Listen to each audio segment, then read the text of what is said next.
Hey there, parents. Today, I'm going to take you through the amazing efforts of Eklavya Model Residential School in Poonch to ensure the health and well-being of your children.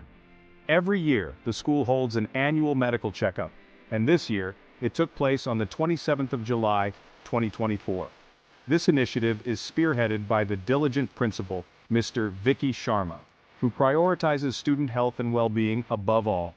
The medical checkup was conducted by Dr. Jyoti Sharma, the medical officer from RBSK Block Mendar, along with her dedicated team, under the careful supervision of the BMO Mendar.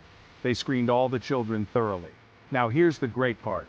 Any child found with specific health issues was referred to the DEIC Poonch for further treatment. This ensures that no health concern goes unnoticed or untreated.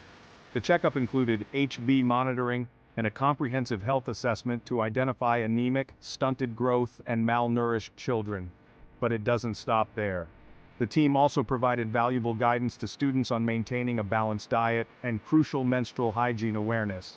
I must say, the staff at Eklavya Model Residential School are incredibly cooperative, making the whole process smooth and efficient. Their commitment to student health is truly commendable. Parents, rest assured, your children are in good hands at Eklavya Model Residential School. Their health and well-being are given the utmost priority, with regular checkups and continuous guidance. Thanks for tuning in. Don't forget to like, share, and subscribe for more updates about the fantastic initiatives at Eklavya Model Residential School. Stay healthy and stay informed.